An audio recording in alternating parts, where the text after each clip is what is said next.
Meaning of each. Each. Each. Each. Each. Each is a determiner used to signify individuality and separation among a group of things or people.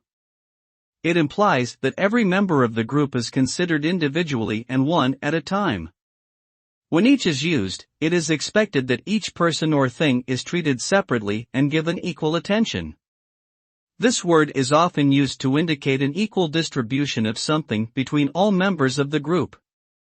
In summary, each emphasizes individuality, equality, and fairness among a group of things or people.